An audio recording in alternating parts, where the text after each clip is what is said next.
परिचय। दोस्तों, जैसा कि हम सभी जानते हैं, हम अपने आसपास कई तत्व देख सकते हैं। ये तत्व विभिन्न पदार्थों से बने होते हैं। इनमें से कुछ प्रकृति में कठोर होते हैं और इनको धातु कहा जाता है, जबकि इनमें से कई कोमल होते हैं, इसलिए इनको अधातु कहा जाता है।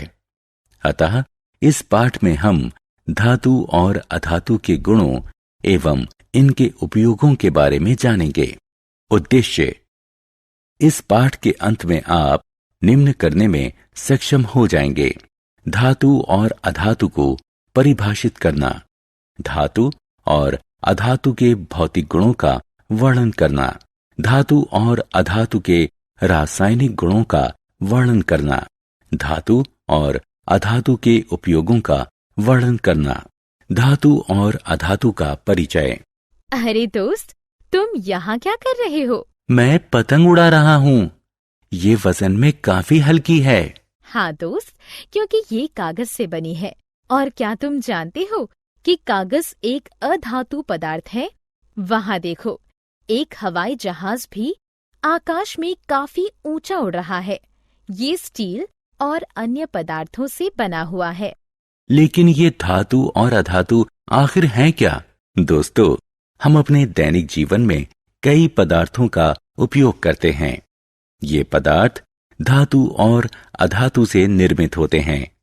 धातु प्रकृति में कठोर होती है, जबकि अधातु कोमल होती है। यहाँ धात्विक और अधात्विक पदार्थों की तालिका दी गई है। धातुओं और अधातुओं के भौतिक गुण। दोस्तों, आइए अब हम इनके कुछ गुणों के बारे में जानें। सबसे पहले हम इनके भौतिक गुणों के बारे में जानेंगे। सबसे पहला धातु का गुण उसकी आघात वर्धनीयता है।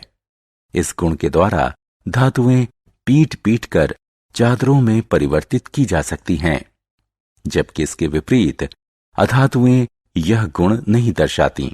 अगला गुण ऊष्मा चालन है। धातुएं ऊष्मा और विद्युत की सुचालक होती हैं, जबकि अधातुएं कुचालक होती हैं। तन्यता धातु का ऐसा गुण है जिसके द्वारा इससे तार बनाए जा सकते हैं। यह धातुओं का तीसरा गुण है। इसके विपरीत अधातुएं तन्यता नहीं दर्शाती। चलिए धातुओं के एक और गुण के बारे में बात करते हैं, जो कि ध्वनिक है। धातु घंटी जैसी ध्वनि उत्पन्न करती है जब उस पर किसी चीज से प्रहार किया जाता है, जो कि ध्वनिक कहलाती है। धातुओं के अलावा और कोई पदार्थ ध्वनिक नहीं होता। तो दोस्तों, इन गुणों के आधार पर हम कह सकते हैं कि धातुएं कठोर, चमकीली, आघातवर्ध, तन्य, ध्वनिक और ऊष्मा तथा विद्युत की सुचालक होती हैं। लोहा, तांबा, एल्यूमीनियम, कैल्शियम, मैग्नीशियम आदि धातु के उदाहरण हैं।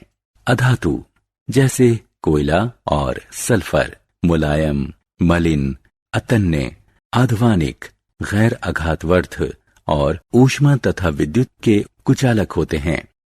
सल्फर, कार्बन, ऑक्सीजन, फास्फोरस आदि अधातु के उदाहरण हैं। दोस्तों, धातुओं और अधातुओं के भौतिक गुणों की चर्चा कर लेने के बाद आइए जानते हैं उनके रासायनिक गुणों के बारे में। कई धातुएं ऑक्सीजन के साथ अभिक्रिया करती हैं और उसके ऑक्साइड का निर्माण करती हैं। जंग, लोहा, ऑक्सीजन और जल की अभिक्रिया के परिणाम स्वरूप उत्पन्न होता है।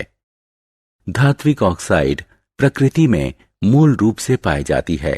सल्फर जैसी अधातु ऑक्सीजन के साथ अभिक्रिया करके सल्फर डाइऑक्साइड गैस देती है। जब इस सल्फर डाइऑक्साइड को पानी में घोला जाता है तो सल्फर अम्ल का निर्माण होता है।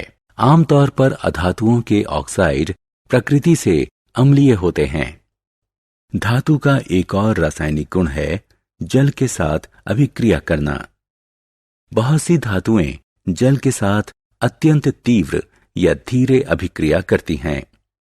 सोडियम को मिट्टी के तेल में रखा जाता है क्योंकि यह जल तथा वायु यानी ऑक्सीजन के साथ अत्यंत तीव्रता से अभिक्रिया करता है। आइए अब धातुओं और अधातुओं की अम्लों के साथ अभिक्रिया के बारे में जानते हैं।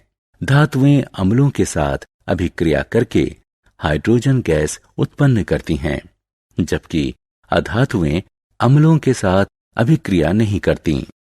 दोस्तों, आपको जानकर हैरानी होगी कि इन रासायनिक अभिक्रियाओं के अलावा धातु विस्थापन अभिक्रियाओं के गुण को भी दर्शाते हैं। हम एक विस्थापन अभिक्रिया यहां देख सकते हैं, जहां एक धातु दूसरी धातु को उसके यौगिक के जलीय विलयन से विस्थापित कर रही है। धातुओं और अधातुओं के उपयोग। दोस्तों, अब तक हमने जाना कि धातुओं और अधातुओं के भौतिक और रासायनिक गुण क्या हैं। चलिए अब एक अन्य महत्वपूर्ण विषय पर चलते हैं, अर्थात इन धातुओं और अधातुओं के उपयोग क्या क्या हैं। जैसा कि हम जानते हैं कि धातुओं की प्रकृति कठोर होती है, इसलिए इनका उपयोग मशीन, ऑटोमोबाइल, हवाई जहाज, रेल, सैटेलाइट, औद्योगिक मशीनें, खाना पकाने के बर्तन, पानी के बॉयलर आदि बनाने में किया जाता है। अधातुएं इतनी कठोर नहीं होती, इसलिए इनका उपयोग उर्वरक, जल शुद्धिकरण प्रक्रिया, जीवन सहायक वायु, पटाखों और बैंगनी रंग का घोल जो कि एंटीसेप्टिक के तौर पर चोट पर लगाने आदि में किया जाता है। सारांश। आइए हमने जो कुछ सीखा है उसे संक्षेप में दोहराएं। धातुएं प्रकृति से कठोर, चमकीली और तन्य होती हैं। धातुएं तन्य, ध्वनिक और ऊष्मा तथा विद्युत की सुचालक होती हैं। लोहा, तांबा, एल्यूमीनियम, कैल्शियम, मैग्नीशियम आदि धातुओं के उदाहरण हैं। अधातुएं प्रकृति से मुलायम, मलिन और अतन्य होती हैं। अधातुएं अध्वानिक, गैर आघातवर्ध और ऊष्मा तथा विद्युत की कुचालक होती हैं। सल्फर, कार्बन, ऑक्सीजन, फास्फोरस आदि धातुओं के उदाहरण हैं। धात्विक ऑक्साइड बनाने के लिए धातुएं ऑक्सीजन के साथ अभिक्रिया करती हैं, जो प्रकृति में क्षारीय होती हैं। अधातुएं अधात्विक ऑक्साइड बनाने के लिए ऑक्सीजन से अभिक्रिया करती हैं, जो प्रकृति में अम्लीय होती हैं। कुछ धातुएं धात्विक हाइड्रोक्साइड और हाइड्रोजन गैस बनाने के लिए जल के साथ अभिक्रिया करती हैं, जबकि अधातुएं जल के साथ अभिक्रिया नहीं करती। धातुएं अम्ल के साथ अभिक्रिया करती हैं और धात्विक लवण तथा हाइड्रोजन गैस बनाती हैं। आमतौर पर अधातुएं अम्लों के साथ अभिक्रिया नहीं करती। विस्थापन अभिक्रिया में अधिक अभिक्रियात्मक धातु निम्न अभिक्रियात्मक धातु को उसके यौगिक के जलीय विलयन से विस्थापित कर देती है। धातुएं और अधातुएं दैनिक जीवन में व्यापक स्तर पर उपयोग की जाती हैं।